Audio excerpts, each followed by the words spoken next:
ॐ सहनाववतु सहनौ भुनक्तु सह वीर्यं करवावहै तेजस्विनावधीतमस्तु मा विद्विषावहै। ॐ शान्ति शान्ति शान्तिः। आपला नेहमीचा मंत्र, ओम पठामि संस्कृतं नित्यं वदामि संस्कृतं सदा ध्यायामि संस्कृतं सम्यक् वन्दे संस्कृतमातरम्। ओम पठामि संस्कृतं नित्यं वदामि संस्कृतं सदा ध्यायामि संस्कृतं सम्यक् वन्दे संस्कृतमातरम्।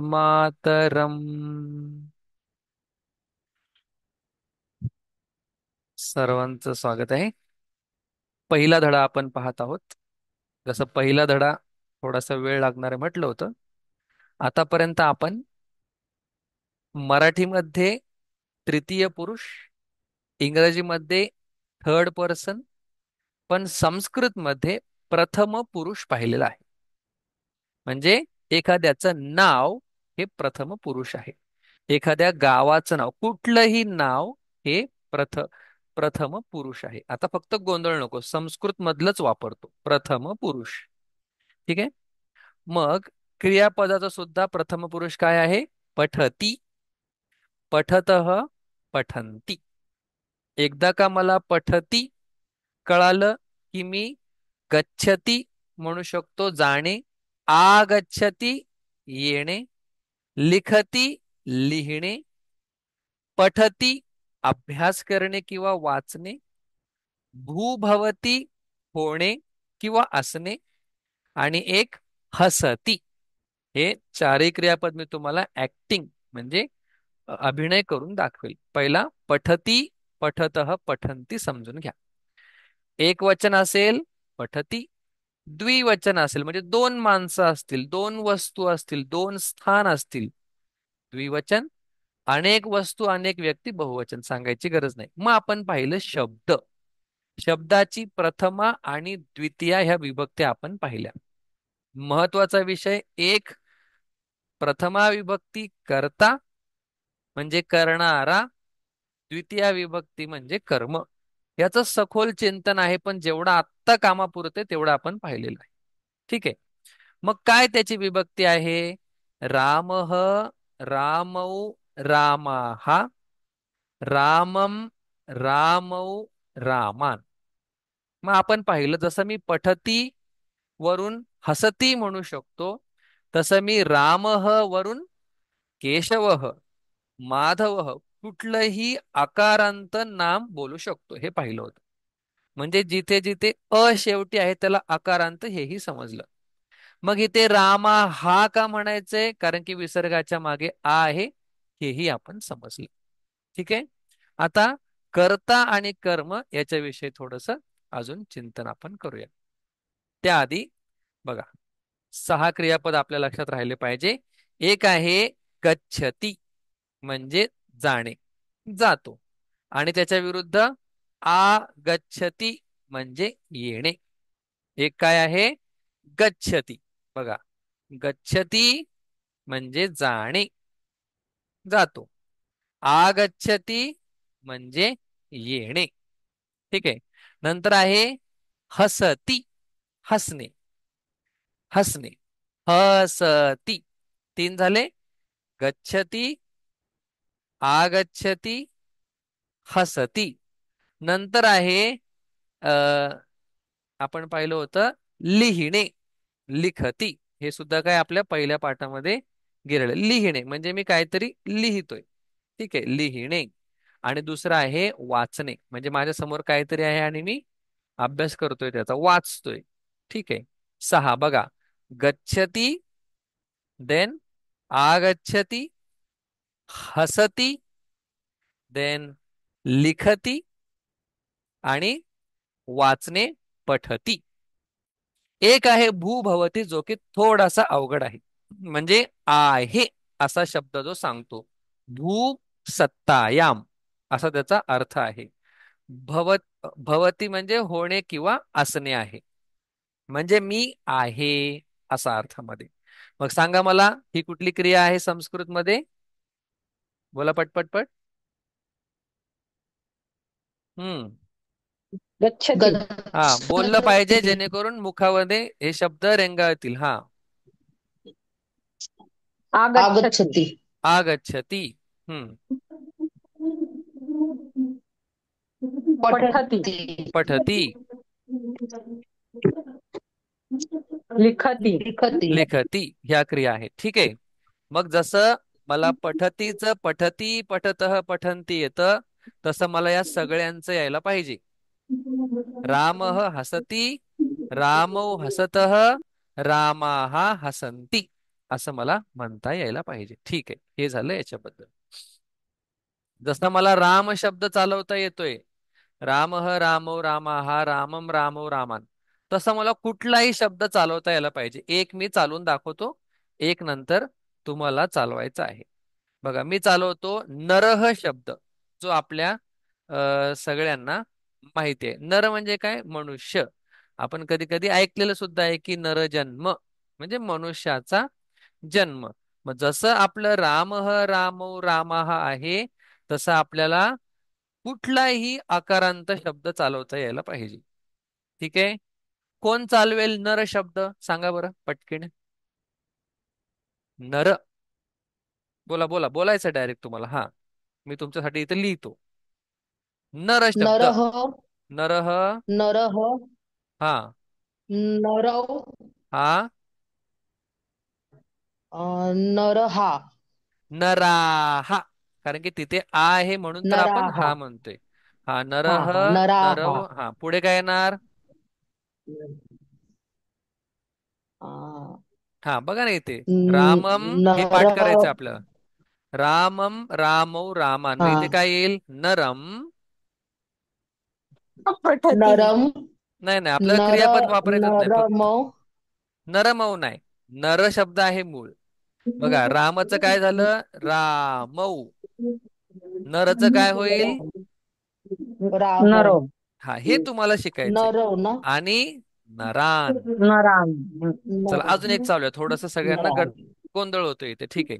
आता आपण चालूया नृपह. बोला. जे बोलत नाहीत त्यांनी म्यूट करायचंय. हा. कोण? अ, नृपा. हा, आता अनम्यूट करा. मी सगळ्यांना म्यूट केलं एकदा, कारण की आवाज डिस्टर्बन्स नको क्लासमध्ये. मग ते मला सुचत नाही पुढचं. हा. नृपह. बोला. एक राजा. दोन बोलायचेत मला. हा. आता अनम्यूट करा आणि बोला. नृपौ. नृपौ. नृपौ. पुढे. नृपहा. नृपाहा. कारण की दीर्घ स्वर आहे म्हणून थोडस त्याला स्ट्रेच करायचं. नृपाहा. पुढे. हम्म. नृपम. नृपम. नृपौ. हा. नृपौ सारखंच आहे. नृपौ. आणि नृपान. न आता अर्धा म्हणायचा आपल्याला. नृपान. नृपा. आपण जर नृपान न म्हटलं तर तो झाला असा. पण हलंतला सुद्धा नृपान. संस्कृतमध्ये खूप महत्व आहे, म्हणून नृपान. नृपा. ठीक आहे. अजून एक शब्द चालूया. अ विद्यालय. बोला चला पटपट पट. हा. विद्यालय. हा, कोणीही विद्यालय. बोला. विद्यालय. दोघांनी बोललं तरी चालतंय. विद्यालय. विद्यालयाः. विद्यालयाः. लयाः. येस. पुढे. विद्यालयम्.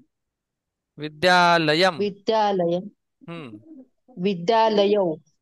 विद्यालयौ. हा. विद्यालयान्. विद्यालयान. अगदी सुंदर. लयान्. मग आता हे काय आहे? कर्ता आहे का कर्म आहे?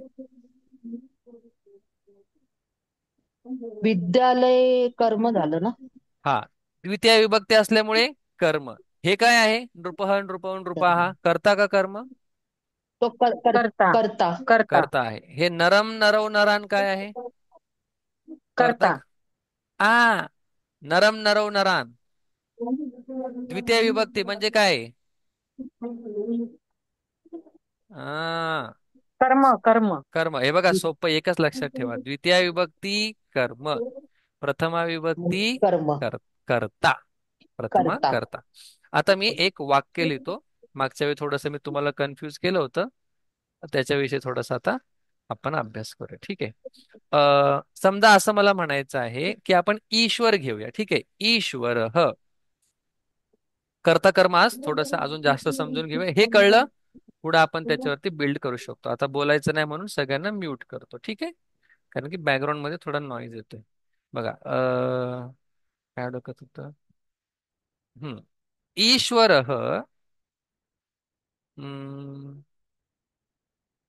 ग्रंथम लिखती. याच्यामध्ये कर्ता कोण आहे? हा, ईश्वर. कर्म ईश्वर. कोण आहे? ग्रंथ. ग्रंथ. ग्रंथ. म्हणजे आता काय होतंय बघा, एक ईश्वर, मुद्दामून मी एक लिहितोय. एक हम्म. ईश्वर, अरे बापरे, एक ईश्वर किती ग्रंथ लिहित आहेत? एक. एक ग्रंथ लिहित आहेत एक ईश्वर. मग एक. समजा असं मला म्हणायचं असेल, आता मी करते दोन करतो. ठीक आहे. एक ईश्वराच्या ऐवजी दोन करते करतो. ठीक आहे. आता मी फक्त कर्ता बदलतोय, ग्रंथ मात्र एकच ठेवतोय. कसं बोलणार? ईश्वर. हा, सगळ्यांना कळलं पाहिजे हे. इथं सगळी महत्वाची गोष्ट आहे बघा. दोन ईश्वर म्हणतोय मी, मग दोन कसं सांगतो आपण? राम एक राम, ईश्वर. रामौ दोन. हा, आणि बोला. ईश्वर. हा, ईश्वर ईश्वर. रो नाही म्हणायचं, रौ. ग्रंथ. ईश्वरौ रव. ग्रंथ. हा, ग्रंथम. ग्रंथम ग्रंथ कशाला लिखतः. करायचं? कारण की दोन ईश्वर आहेत, दो. एकच ग्रंथ लिहितात असं मी म्हटलं होतं. इथं गडबड होते अच्छा. आपली. दोन ईश्वर एकच ग्रंथ लिहितात. मग या ठिकाणी लिखत येईल का लिखतः येईल? लिखती. लिखतः. नाही. कारण की लिखतः येईल. नाही येणार लिखत लिखत. का? कारण की कर्त्यानुसार क्रियापद असतं, हे तुम्हाला पहिल्या दिवशी सांगितलंय. अच्छा अच्छा. म्हणजे कर्ता द्विवचनात आहे म्हणून, सॉरी सॉरी सॉरी सॉरी, काय म्हणतो मी, लिखतःच येईल. कारण की काय बॅकग्राऊंड नॉईज आला ना थोडस, माझं मग लक्ष हलतं. ईश्वरौ लिखत येणार, कारण की कर्ता काय आहे? द्विवचनामध्ये आहे, म्हणून क्रियापद सुद्धा द्विवचनामध्ये. बदललं. आता मी म्हणतोय दिवस. अनेक ईश्वर एक ग्रंथ लिहितात. बोला बोला. अनेक ईश्वर. ईश्वर हा. ईश्वराहा. हा हा हा. ग्रंथ. ग्रंथम ग्रंथम हा, ग्रंथम लिखन्ति. लिखन्ति लिखन्ति. लिखन्ति. हा हा, हे क्लिअर आहे का आता? बघा, लिखन. हो. अ कर्त्यानुसार क्रियापद आपण बदललेलं आहे. ठीक आहे. मग आता जर मी कर्मच बदललं, आता मी क्रियापद नाही फक्त कर्म बदलतो. ठीक आहे. एक ईश्वर दोन ग्रंथ लिहितात. आता कर्म बदलतोय, एक ईश्वर दोन ग्रंथ लिहितात. बोला. ईश हे बघा. ईश्वर ईश्वर हा ग्रंथो. ग्रंथी ग्रंथो. आहे. हा बघा, इथं एक ईश्वर असल्यामुळे प्रथमा विभक्ती एक वचन, इथं द्वितीय विभक्ती एक वचन, कारण की एकच होता. पण आता कर्म मी मात्र द्विवचन केलेलं आहे, मग या हम्म. ग्रंथमचं काय होईल? ग्रंथो. हा, या ग्रंथमचं काय होईल? ग्रंथ. ग्रंथो. ग्रंथ. आणि इथं काय होईल पुढे? ग्रंथ. लिखतः. दोन नाही. ग्रंथ. एक जण दोन ग्रंथ लिहितोय, पण लिहिणारे किती आहेत? एक. दोन. म्हणून या ईश्वर असल्यामुळे, एक वचन असल्यामुळे इथे काय येईल? बोला. लिखंती. का बरं? एकच लिहिणार आहे. लिखंती येईल का? नाही, कर्त्यानुसार क्रियापद. लिखती. जसं इथं ईश्वर असल्यामुळे लिखतीच आलं, तसं इथं ईश्वर असल्यामुळे काय येईल? हा. लिखती. का? लिखत. कर्तृवाच्यम. कर्त्यानुसार क्रियापद बदलतं. मग कर्म किती एक वचनात असू द्या, द्विवचनामध्ये असू द्या, बहुवचनामध्ये असू द्या, काही काय आता हे क्लिअर आहे का? अजून एक उदाहरण घ्या, हो. मग अजून क्लिअर होईल. दोन ईश्वर दोन ग्रंथ लिहितात. दोन ईश्वर. बोला बोला बोला. ईश्वरो. ईश्वरौ. ईश्वर ईश्वरौ रव. हा. ग्रंथौ. हा. ग्रंथो. ग्रंथौ. लिखतः. ग्रंथौ. औ म्हणायचं, औ. लिख. लिखतः. ग्रंथौ. हा. मग आता इथे ग्रंथ आल्यामुळे आपण लिखतः केलंय का? नाही. नाही. ईश्वर रव आल्यामुळे आपण लिखत केलंय, म्हणून मी या दोघांना काय करतो, एकच समान रंग देतो. बघा, आणि इथे काय येते आता, अनेक ईश्वर अनेक ग्रंथ लिहितात. बोला आता. ईश्वराः. हा, ईश्वर हा सगळ्यांनी बोला. हा, मागे न करावं. ईश्वर अनेक, हा, ईश्वरा हा ग्रंथान. ग्रंथान. ग्रंथान लिखन्ति. लिखन्ति. ठीक आहे, कळालं. ईश्वरा हा असल्यामुळे लिखंती झालं. आणि इथं बहुवचन का आलं? कारण की अनेक ग्रंथ लिहित आहेत, कर्म बहुवचनामध्ये आहे म्हणून. ठीक आहे. मग आपण काय पाहिलं? कर्ता एक प्रथमा विभक्ती, कर्म द्वितीया विभक्ती. आता आपण शाळेमध्ये असताना आपल्या गुरुजींनी असं सांगितलं होतं की कर्ता आणि कर्म कसं शोधायचं, सोपी मेथड. म्हणजे सगळीकडेच ती वापरलं जाते असं नाही, पण सोपं मी सांगतो, जे आपल्या गुरुजींनी लहानपणी सांगितलं होतं. बघा, आपण एक वाक्य आता पाहिलं की ईश्वर ग्रंथ, वरती घेतो थोडस, लिहितो. ठीक आहे, लिहितो. मग आपल्या गुरुजींनी आपल्याला सोपं असं सांगितलं होतं की जर तुम्ही क्रियापदाला, हे बघा किती सोपं आहे, क्रियापदाला कोण असा प्रश्न विचारला, कोण असा प्रश्न, त्याच्यानंतर जे उत्तर भेटेल ते कर्ता आहे. बघा, हे सोपं आहे, हे सगळीकडेच लागू होतं असं नाही, पण बऱ्याच ठिकाणी होतं. ज्या ज्या ठिकाणी कर्ता हा एक सजीव व्यक्ती आहे, म्हणजे माणूस आहे, प्राणी आहे, त्या ठिकाणी हालचाल करणारी निर्जीव वस्तू नाहीये, त्या ठिकाणी हे लागू होतं. बघा, क्रियापदाला कोण प्रश्न विचारल्यानंतर जे उत्तर भेटतं त्याला काय म्हणायचं?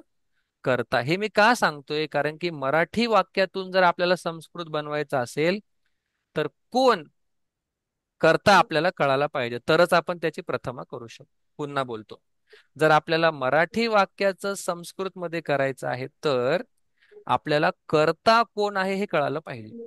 आणि कर्ता समजण्यासाठी आपण काय करतोय? क्रियापदाला कोण असा प्रश्न विचारतो. बघा, आता मी बोलतो बघा, कोण लिहितो? उत्तर भेटलं आपल्याला ईश्वर. मग ईश्वर शब्दाची कुठली विभक्ती ईश्वर. होणार? प्रथमा. का होणार?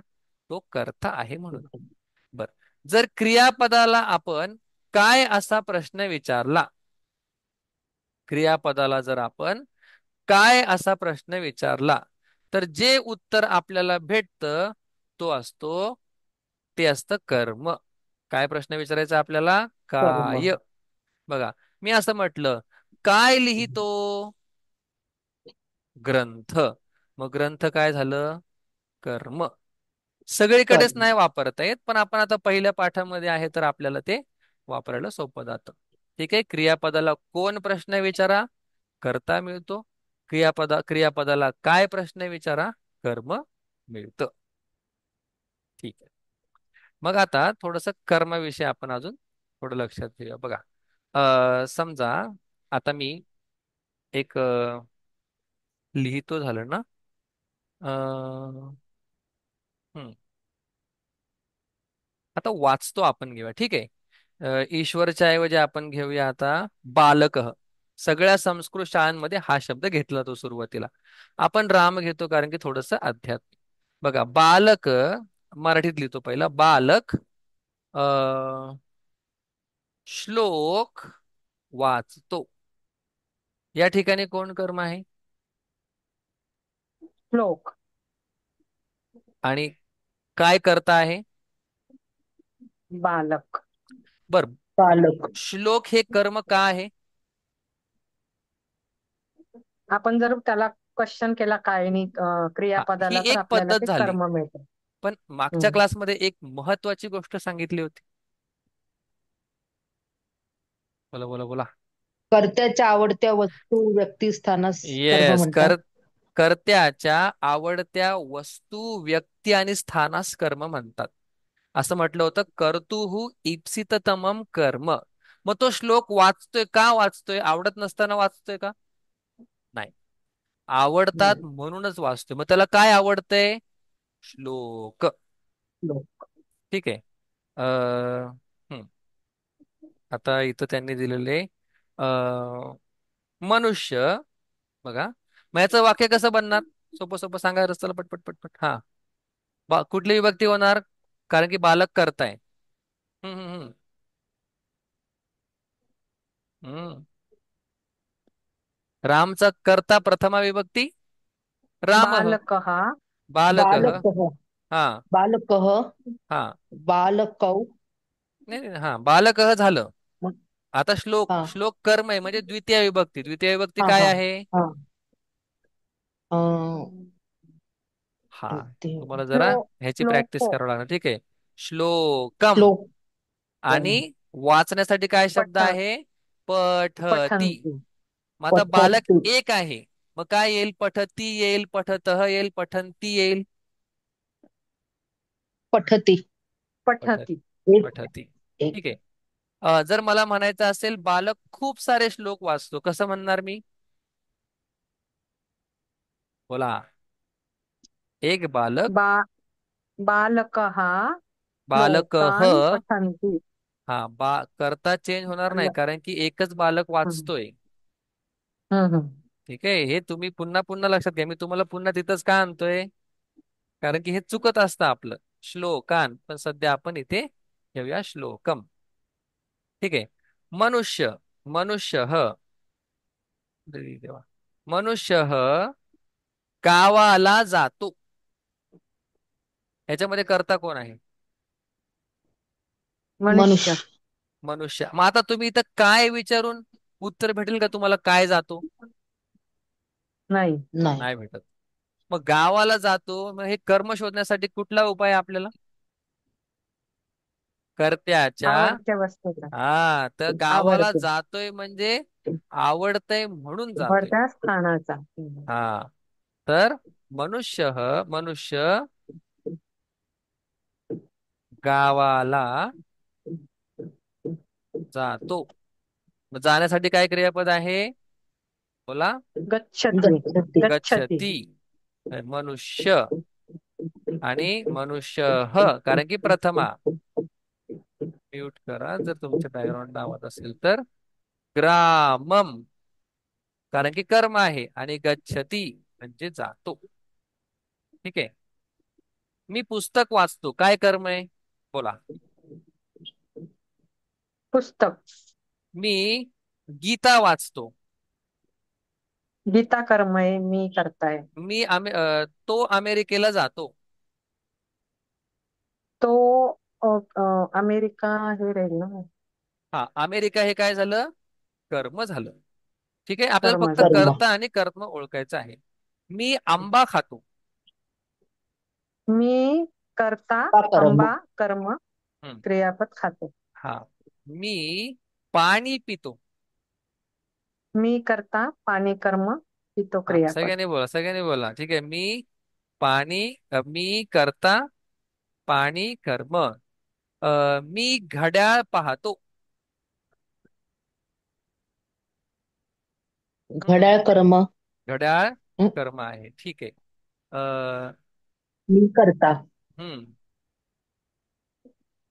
एवढ्यावरून तुम्हाला कळालं, कर्ता सोडून कर्म हे सुद्धा कळणं फार महत्वाचं. गाय चारा खाते. गाय करता चारा गाय. कर्म खाते गाय हा क्रियापद. क्रियापद. ठीक आहे. हे झालं. पाहिलं आपण कर्ता कर्म कसं ओळखायचं थोडक्यात. ठीक आहे. येस. आता पुढे आपला विषय आहे तो याचा. तुम्हाला हं, कोणालाच प्रश्न हं. नाही पडला की इथे तुम्ही टिंब का दिलाय? मच्या जागी टिंब. तो नियम पण आपण थोड्या वेळाने पाहूया. म्हणजे मचा टिंब कधी होतो? मचा टिंब म्हणतोय कळतं ना, अनुस्वार. आणि अनुस्वार. हा, मचा म कधी राहतो हलंत. ठीक आहे, तो सगळं हो. आपण नंतर विचार करूया. म्हणजे मचा डॉट किंवा अनुस्वार कधी होतो पुढे. कर्ता कर्म आता जास्त कन्फ्युजन नाहीये. मग कधी कधी कर्म सुद्धा वाक्यामध्ये नसेल सुद्धा, कधी कधी असेल, है ना. राम जातो, कुठे जातो माहित नाही, पण राम जातो हे सुद्धा वाक्य असू शकतं विदाऊट कर्म सुद्धा. हा पण एक विषय लक्षात घ्या. आता पुढे आहेत अव्यय.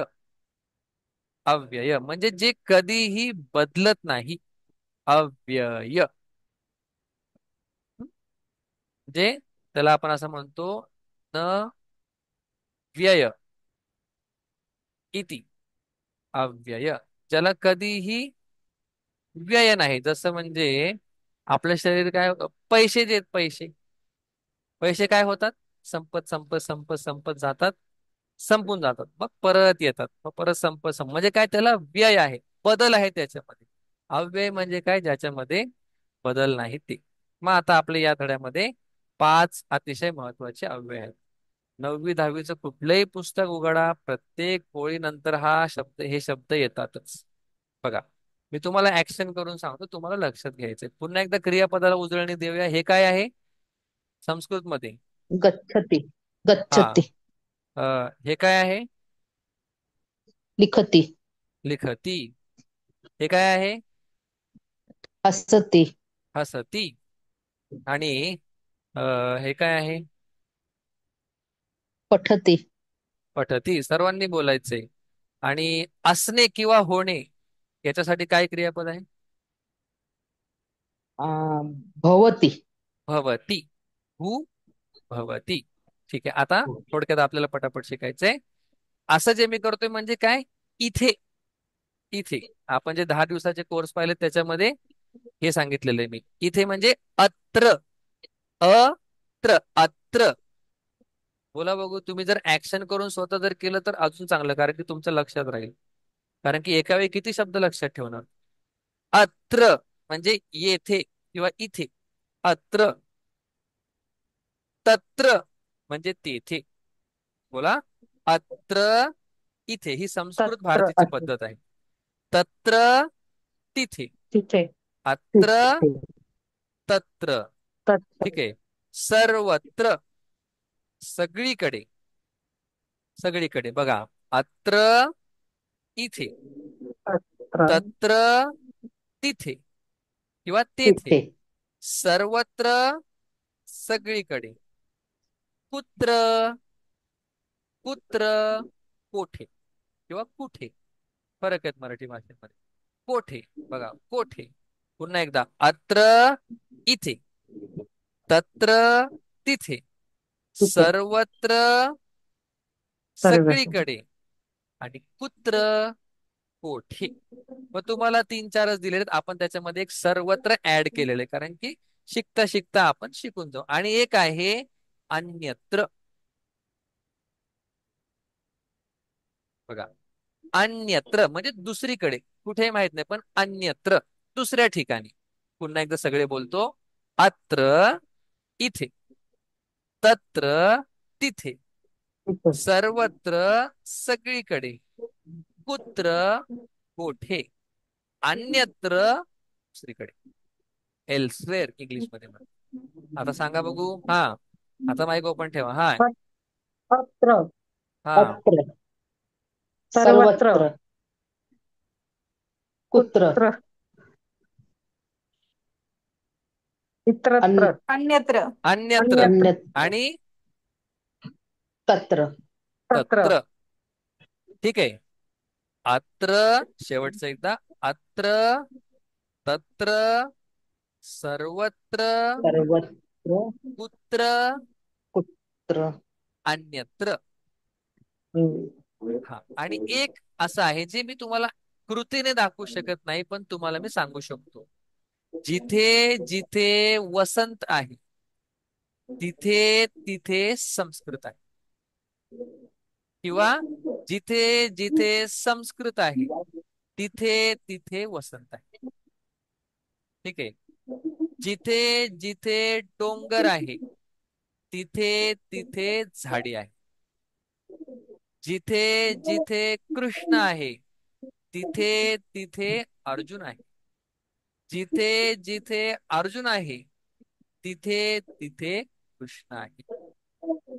जिथे जिथे जिथे शरीर आहे तिथे तिथे दुःख आहे.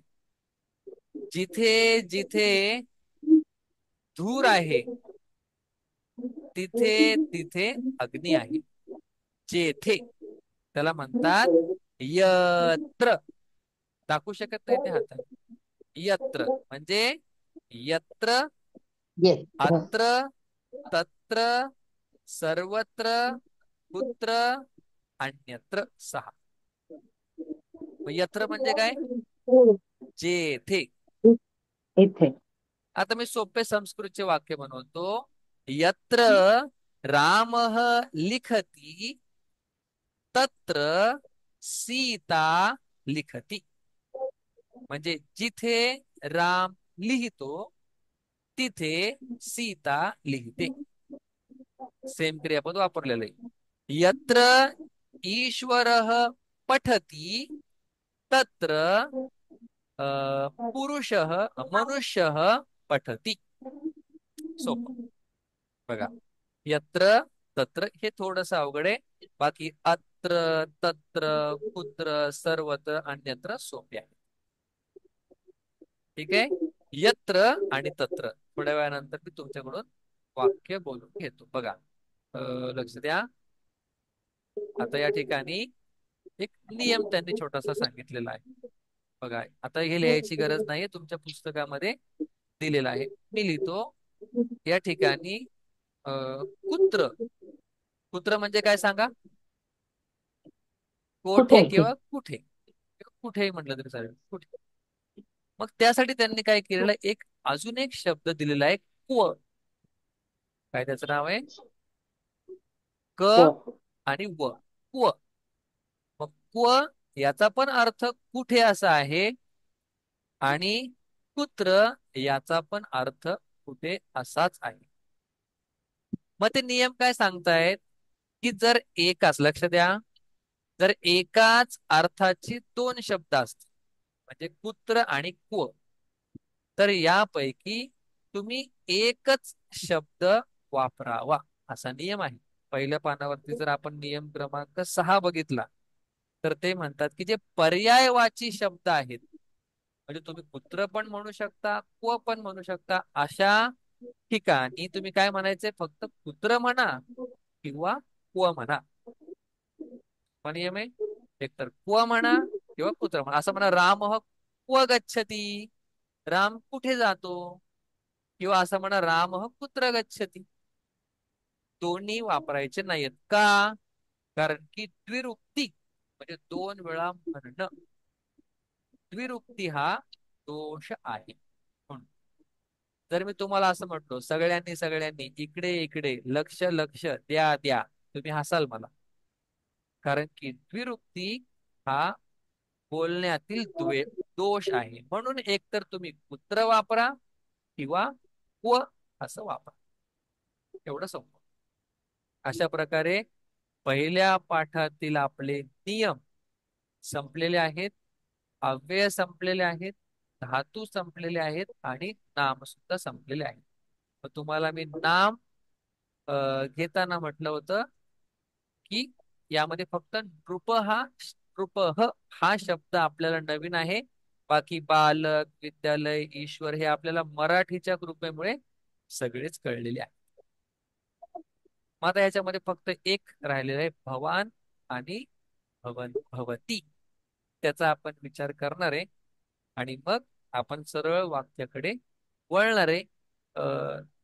दुसऱ्या पानावर म्हणजे जो आपल्याला अभ्यास करायचा आहे त्याचा फॉर्मॅट कसा आहे आपण तो समजून घेऊया.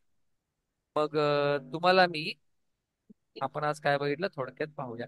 आपण पुन्हा एकदा, मी तुम्हाला सांगतोय, तुम्हाला हे जड जाते, तुम्हाला हे आलंच पाहिजे. रामच म्हणतोय मुद्दा म्हणा, कारण की सुरुवात आहे, पुढे वाढत जाते. राम राम रामा हे पाठ झालं पाहिजे. रामम रामो रामान हे 6 सुरुवातीला पाठ झालेच पाहिजे. मग तुम्हाला राम सारखा कुठलाही शब्द चालवता यायला पाहिजे. अं, वैभव, वैभव, वैभवा. तुम्ही काय करा, पहिलं तुमच्या मुलांची नावं, माफ करा, पतींची नावं, तुमच्या भावांची नावं, सगळ्यांची नावं घेऊन चालवा आणि 2-2 वाक्य तयार करा. तर तुम्हाला 6 क्रियापद माहिती, तुम्हाला अत्र तत्र कुत्र हे सुद्धा माहिती, तुम्हाला कर्ता आणि कर्म हे सुद्धा, तर तुम्ही चांगले वाक्य तयार करू शकता. मग आता आपण लगेच भेटूया. एकदा भवान भवंतो हे बघितल्यानंतर आपण तो जो फॉर्मॅट आहे आपल्या पुस्तकाचा त्याचं चिंतन करूया. फक्त आता काय करा, पाठांतराला सुरुवात करा. पाठांतर नसेल, हे सगळं मग आपल्याला नेहमी पुस्तक उघडायला लागेल. हा कर द्वितीय काय आणि प्रथम काय, असा गोंधळ होईल. ठीक आहे, म्हणून आपण नेहमी आता क्लास चालू झाला की पहिला हेच बोलायचं, म्हणजे तुमचं इथं येऊन येऊन पाठ जाईल. आता लगेच सगळ्यांनी जॉईन व्हा, पुढचा विषय शिकूया आणि फॉर्मॅट